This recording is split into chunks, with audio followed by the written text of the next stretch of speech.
Magandang umaga sa ating lahat, lalong-lalo na sa aming guro.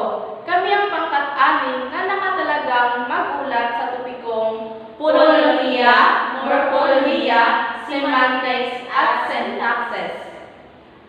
Magandang umaga sa ating lahat. Ang topiko na ating tatalakayin ngayon ay tungkol po ito sa phonolohiya, morpholohiya, semantics at syntaxes. Ngunit una nating tatalakayin ang tungkol sa phonolohiya.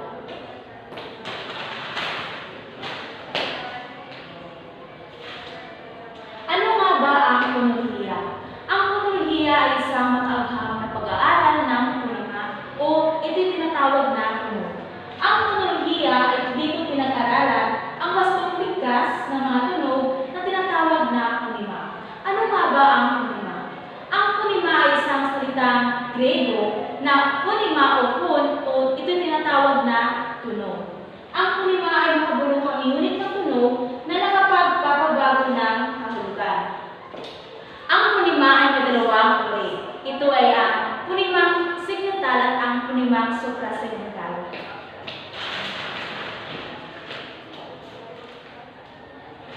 Ngayon, aalamin natin kung ano nga ba ang punimang segmental. Ang punimang segmental ay pag dito pinag-aaralan ng mga tunog na may katumbas na titik o bita. Sa punimang segmental, meron tayong dalawampung punimang katinig at ang lima naman dito ay ang punimang katinig. Sa 15 katinig, ito ay ang P, B, M, W, D, T, L, S, N, R, Y, K, G, at N, G. Habang sa limang katinig naman, ito ay ang A, I, O, U.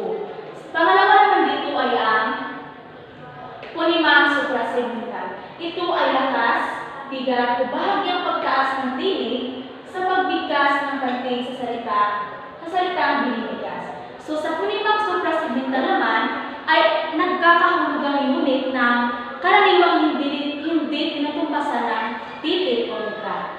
May tatlong uri ng punimang suprasegmental. Ito ay ang una, tono. Ang tono ito ay ang pagtaas at pagbaba ng tinig sa pagbigkas ng kantig ng isang salita. Halimbawa na lamang dito kapag ikaw ay nakadepende ito sa isang salita na iyong isinasalita o ipabatid sa iyong kausap. Ito ba ay nagbibigay pangaral? Ito ba ay nanginsulto? O ito ba ay nagtatanong? Halimbawa, ikaw, ang ginagamit ito ay ang tuldo. Ang pagbasa nito ay maaaring basahin mo ito na ikaw o may katiyakan. Pangalawa, ikaw o ito ay nagtatanong. Kapag nagtatanong ay ginagamit ito ay ang patanong. Hindi sigurado o nagtatanong.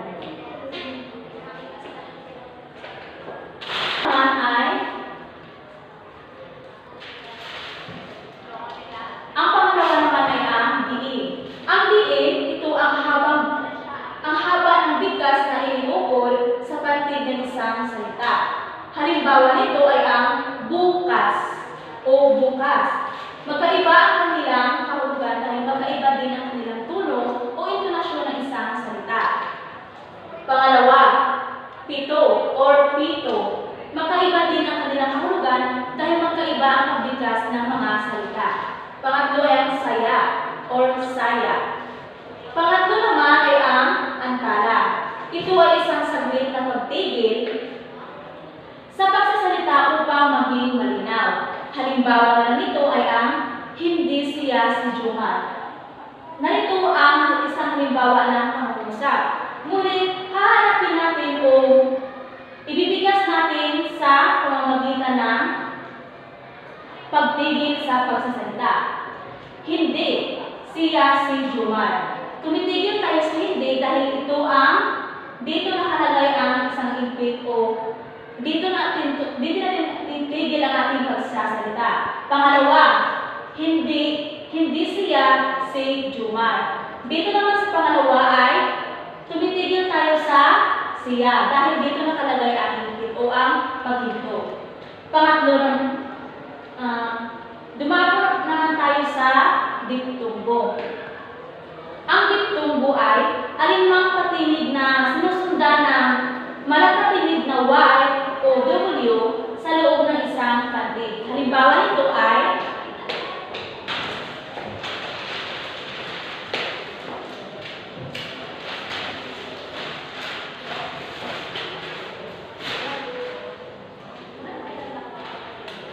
halimbawa na lamang nito ay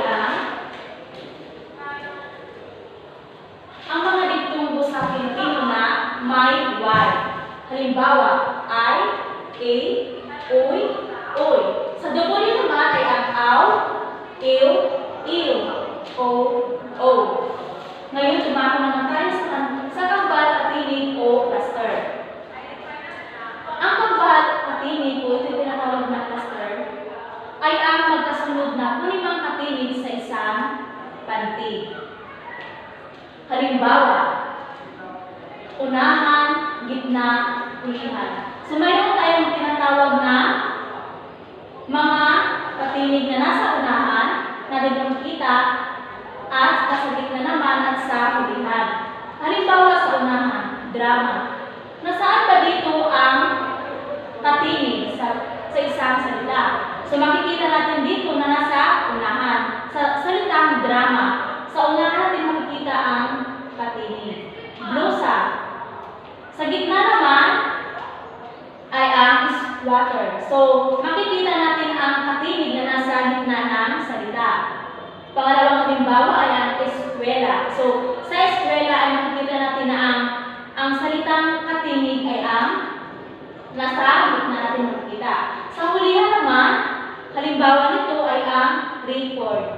Sa salitang record, makikita natin ang katinig na nasa hulihan ng salita. At ang panghuli ay ang time. Ngayon ay dumama tayo sa Paris minimal. Paris ng salitang magkatulad ng bigkas. Halimbawa, kunimang malayang nagpapalitan. Ngayon naman ay ang litrang E ay papalitan natin ng I or E. Halimbawa, babae o magiging babae.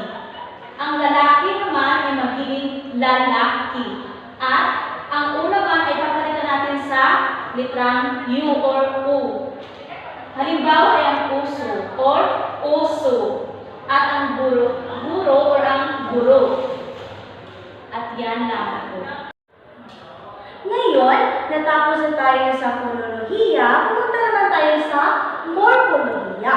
May dalawang salita ang morpolohiya. Ito ay ang morpo at lohiya. Ang morpo, ang ibig sabihin nito ay ang salita at pag-aaral.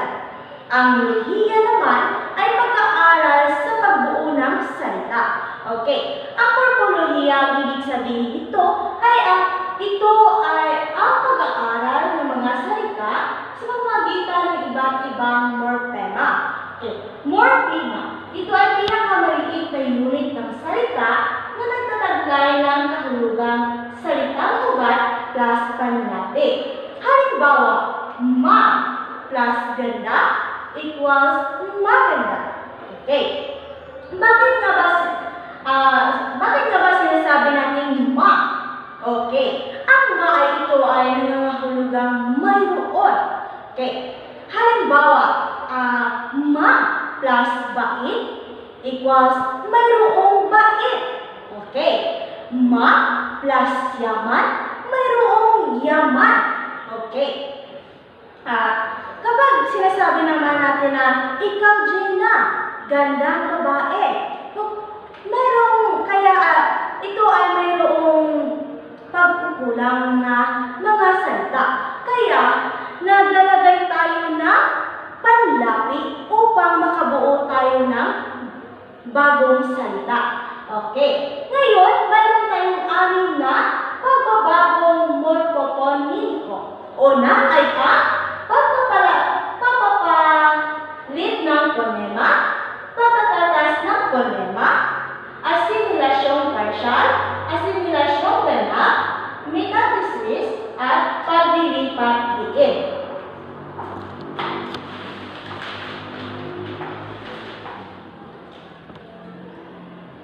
Okay.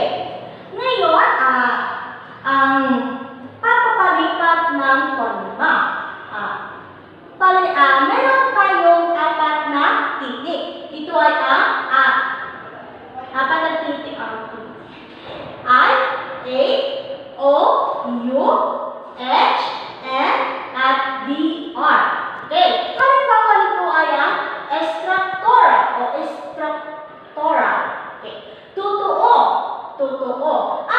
ang O ay pinalitan ng O. Kaya naging totoo. Okay. Tawanan. Tawahan. Tawanan. Ang H ay pinalitan ng N. Okay. Dito. Rito. Okay. Halimbawa naman, dugo plus an, duguan. Kaya ang O ay pinalitan ng U. Okay. Sakit plus an ay yung naging saktan. Okay.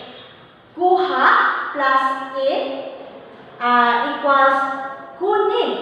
Ang H ay pinalitan ng in. Okay. Ngayon, pumunta naman tayo sa pangalawa, ang pagkakantas ng ponema. Kinakantas itong mga huling patinig ng salita at nilalapian ng huling alulaping in at an. Halimbawa, takip plus an, takpan. Tikip plus in equals kitlin. Okay. Ang ating huling patinig ay ang kitim. At ito ay tinakasalan ay naging kitlin. Okay. Ngayon, pupunta naman tayo sa pangatlo ay ang asimilasyong partial. Ang AJ ay ang pinalitan ng M. Okay. Ang pumimang O na N o AJ o na ay nababago sa M. Okay.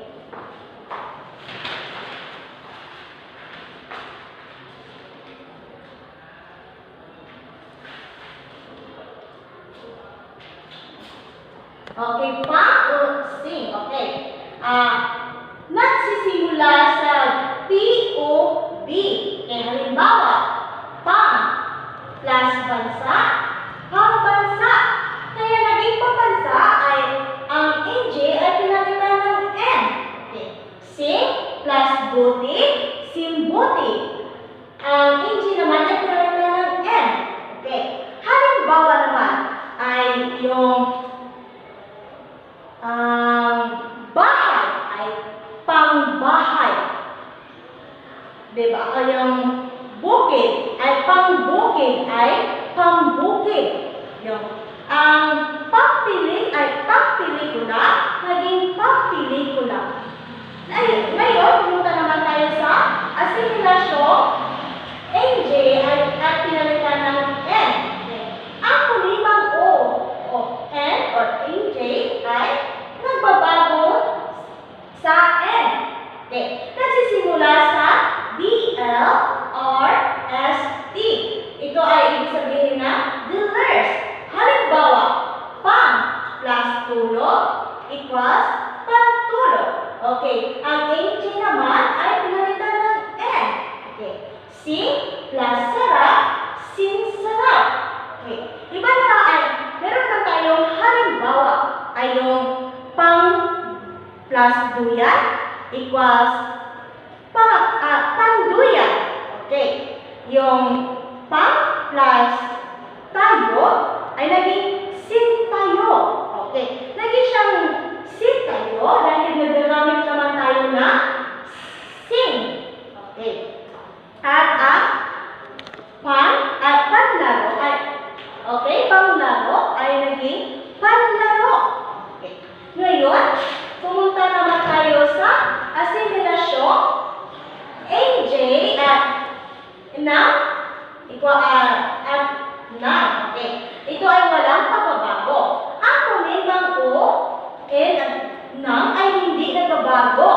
Okay. Kung hindi PB o DL or ST.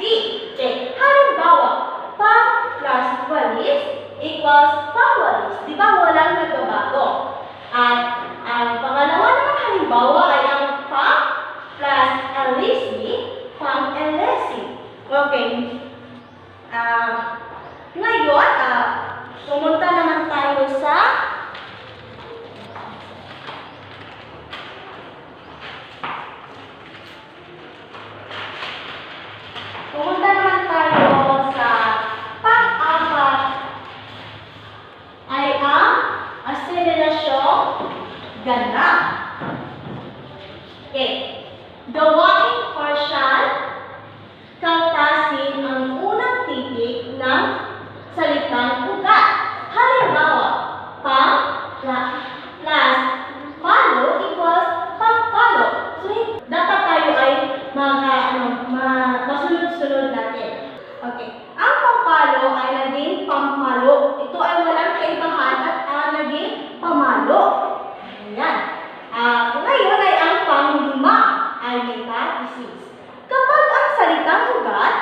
ay nagsisimula sa I o Y ay nilalagyan ng panlaping in at an.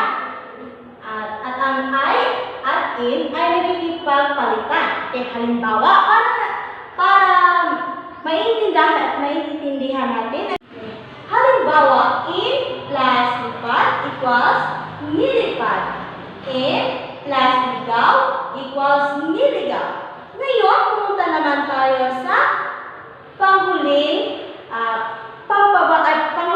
pagbabagong morpoponimiko ay ang paglilipat diin. Okay, nababago ang diin kung ito ay kinalapitan, maaari rin na magkaroon ng ibang pagbabagong morpoponimiko sa salita. Okay, halimbawa, laro. Ito ay equals naging la, at ang iba namang halimbawa ay laro plus an, naging laruan. Okay, ito ay naging row. Okay. At ngayon, dumako naman tayo sa semantika. Ano nga ba ang semantika? Ang semantika ay tumutukoy sa pangfilosofiyang pang-agham o siyentipikong pagpapahulugan. Ito ay mula sa pandiwang Gregong Semyano na ang ibig sabihin ay mga hulugan. Sa katagalan, ginagamit ito sa pangpapahulugang linguistika o tinatawag na New World Encyclopedia. Ayon naman kay Gonzales, 1972, ang semantika ay proseso ng mga pag-iisip, cognition, at conceptualization. Ito ay tinuturing na sentrong daluyan ng iba't ibang larangan ng isipan at disiplina ng pag-aaral tulad ng linguistika, filosofiya at psikolohiya. Ayon naman kay Marquez 2010, nakapokus ang semantika sa pagbibigay ng mga kahulugan ng mga salita, parirala o sa mga pangungusap. May dalawang paraan ng pagbibigay ng salita.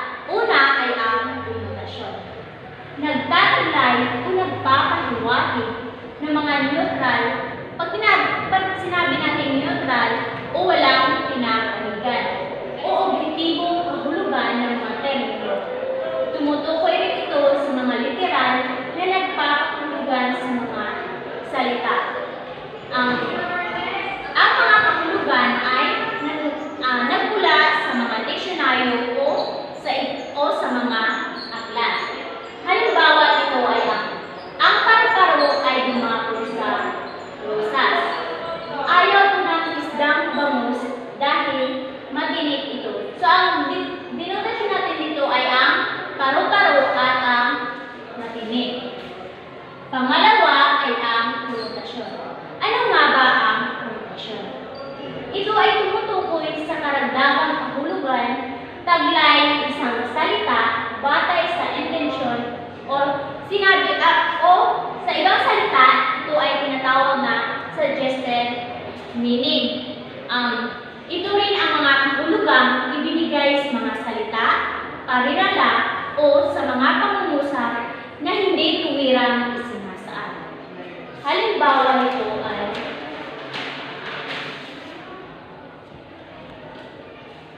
si Carla ay pinapaligiran ng paru-paro mula sa iba't ibang kanayunan. So ito ay may marami ng mga kahulugan, mga salita na ibinagdag nito.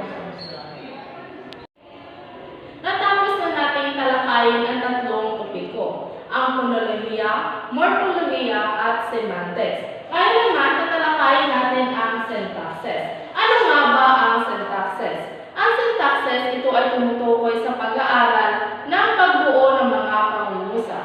Ito rin ang nag-uugnay ng mga salita at pagsama-sama nito para makabuo ng isang pangungusap. Ito ay mula sa salitang Griego na ibig sabihin ay synthetin na ibig sabihin sabihin ay pagsama-sama o pagsamasamahin ng isang pangungusap. Ang pangungusap. Ano nga ba ang pangungusap? Kapag sinabi natin pangungusap, or sa English ay sentence, ang pangungusap ay isang sambit lang may patapos na bibig sa dulo. Patapos na bibig na ito ang nagsasaad na napahayag o na napaabot natin ang ating nais ipabatid sa ating kausap. May dalawang uri ang pangungusap. Ito ay ang paksa at ang panaguri. Una natin tatalakayin ang paksa. Ano nga ba ang paksa? Ang paksa ay tinatawag na sinuno. Pinagtuunan ng pansin sa loob ng pangungusap ang tao, bagay, hayop, lugar o pangyayari. Halimbawa nito ay maganda ang damit ni Joy. Ang sinuno sa ating halimbawa ay si Joy. Another example, mabait ang kanyang aso. Ang sinuno sa ating pangungusap ay ang aso. Sa panaguri naman, kapag ito ay ang bahagi ng paksa sa pangungusap na nagbibigay impormasyon o paliwanag sa isang paksa. May tatlong mabisang pangungusap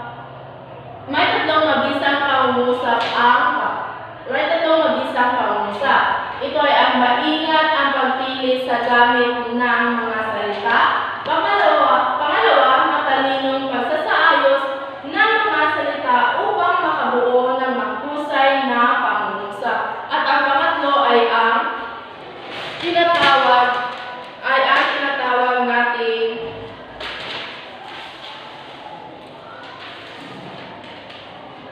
tinatawag nating malinaw na naipakita ang relasyon nito sa ibang pangungusap sa loob ng talata.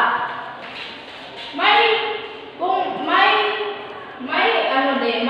ayos at di karaniwang ayos ng isang pangungusap. Ayos ng pangungusap. Karaniwang ayos ng pangungusap ay pangungusap equals panaguri plus paksa. Sa di karaniwang ayos ng pangungusap ay pangungusap equals paksa plus I plus panaguri. Halimbawa nito sa karaniwang ayos ng pangungusap.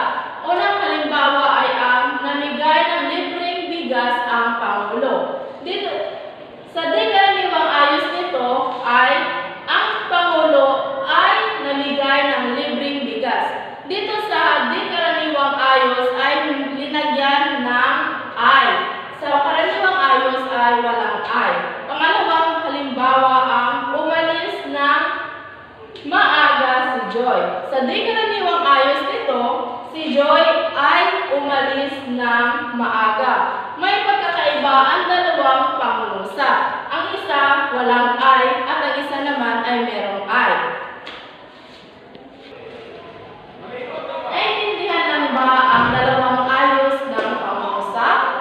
Magaling. Dito naman tayo sa uri ng pangungusap ayon sa gamit. Unang uri ng pangungusap ay ang tinatawag nating pasalaysay o paturol. Ang pasalaysay o paturol ay nagpapahayag ng kaisipan, pangyayari o katotohanan. Ang ginagamit nitong batas ay ang tuldok. Halimbawa nito ay umunlad ang buhay ng kanilang pamilya dahil sa kanyang mga anak na nakapagtapos ng pag-aaral. Ang makikita natin dito sa halimbawa ay sa hulihan ay may tuldok. Ito ang pasalaysay o paturol. Pangalawang uri naman ay patanong. Dito naman sa patanong, nagtatanong at nagnanais na makakuha ng sagot sa isang kausap. Ang ginagamit nito ay isang question mark. Halimbawa ay, may alitan ba kayo ng iyong kaklase? Ito ay nagtatanong sa iyong kausap o naghihingi ka ng isang impormasyon. Ang pangatlo ay ang pautos o pakiusap. Nag-uutos o nakikiusap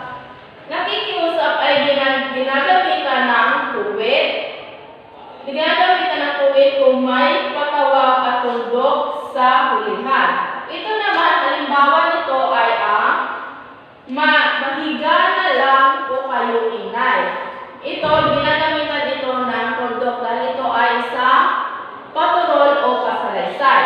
Ang pangalawa ay kailangan kong tumulong sa mga gawain pang-barangay. Dito naman sa pangalawang halimbawa ay ginagamitan ng uwit at tuldok. Sa panghulihan natin uri ay padamdam. Dito naman sa padamdam ay ito ay nagsasaad na matinding damdamin o paghanga. Ginagamit nito ang isang exclamation mark. Halimbawa nito ay hoy, hoy, hoy. Tingnan mo ang kanyang mukha. Mabigla ang iyong sinasabi para man tinatawag ka. Pangalawang halimbawa is tulong. May nasusunog na bahay or nanghihingi ng tulong. Uri ng pangungusap ayon sa kayarian. Uri ng pangungusap, payak, tambalan, hugnayan, at langkapan. Naintindihan na ba ang syntaxes at ang mga uri ng pangungusap? Kung gayon, dyan lang ang natatapos ang aming pag-uulat tungkol sa phonolohiya, morpholohiya, semantics at syntaxes. Maraming salamat po.